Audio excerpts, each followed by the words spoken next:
ನಮಸ್ತೆ ಫ್ರೆಂಡ್ಸ್, ನಾನಿವತ್ತು ಹೊಸಪೇಟೆಯಿಂದ ಕೊಟ್ಟೂರಿಗೆ ನನ್ನ ಗಾಡಿ ತೊಗೊಂಡು ಹೋಗ್ತಾ ಇದ್ದೆ. ದಾರಿ ಮಧ್ಯದಲ್ಲಿ ಒಂದು ಬಸ್ ಸ್ಟ್ಯಾಂಡ್ ನೋಡಿದೆ. ಇದು ಹಾಳ್ಯ ಪಂಚಾಯತಿ ಬಸ್ ಸ್ಟ್ಯಾಂಡು. ನಾವು ನೋಡುವಂಥ ಬಹುತೇಕ ಬಸ್ ಸ್ಟ್ಯಾಂಡ್ಗಳಲ್ಲಿ ಪಾನ್ ಪರಾಗ ಹಾಕಿ ಉಗ್ತು ಕುತ್ಕೊಳ್ಳೋಕ್ಕೆ ಅಸಹ್ಯವಾಗಿ ಮಾಡಿರ್ತಾರೆ. ಆದರೆ ಈ ಬಸ್ ಸ್ಟ್ಯಾಂಡ್ ಎಷ್ಟು ಚೆನ್ನಾಗಿ ಮಾಡಿದ್ದಾರೆ ನೋಡಿ. ಪುಸ್ತಕಗಳು ಅಂತ ಏನೋ ಮಾಡಿದ್ದಾರೆ.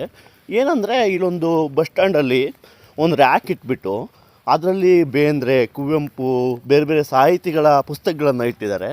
ಆ ಪುಸ್ತಕಗಳನ್ನು ಜನ ಓದ್ಬೋದು ಇಲ್ಲಿ ಬಂದು. ಇಲ್ಲಿ ನೋಡಿ, ಇಲ್ಲಿ ಕುತ್ಕೊಂಡು ಯಾರೋ ಪೇಪರ್ ಓದ್ತಾ ಇದ್ದಾರೆ.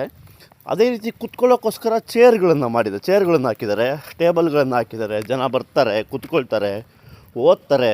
ತುಂಬ ಖುಷಿ ಆಯಿತು ಇದನ್ನು ನೋಡಿ. ಈ ಬಸ್ಸು ಕೂಡ ಇವಾಗ ಒಂದು ಬಸ್ ಕೂಡ ಬಂತು. ಎಷ್ಟು ಖುಷಿ ಆಗುತ್ತಲ್ವ ಈ ಥರದ್ದು ನೋಡೋದಕ್ಕೆ. ಇದನ್ನು ಪಂಚಾಯತಿಯವರು ಮಾಡಿರೋದು ಅಂತ ಇಲ್ಲಿ ಹೇಳ್ತಾಯಿದ್ರು. ಗ್ರಾಮ ಪಂಚಾಯತಿಯಿಂದ ಇದನ್ನು ಮಾಡಿರೋದು ಅಂತ.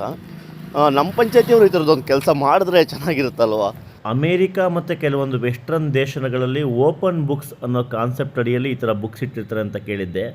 ನಮ್ಮ ದೇಶದಲ್ಲಿ, ನಮ್ಮ ಕರ್ನಾಟಕದಲ್ಲಿ, ಅದರಲ್ಲೂ ನಮ್ಮ ಕೊಟ್ಟೂರಿನ ಒಂದು ಪಂಚಾಯಿತಿಯಲ್ಲಿ ಇದನ್ನು ಇಟ್ಟಿರೋದು ನೋಡಿ ತುಂಬ ಖುಷಿ ಆಯಿತು. ಕೊಟ್ಟೂರು ದೊರೆಯೇ ನಿನಗಾರು ಸರಿಯೇ.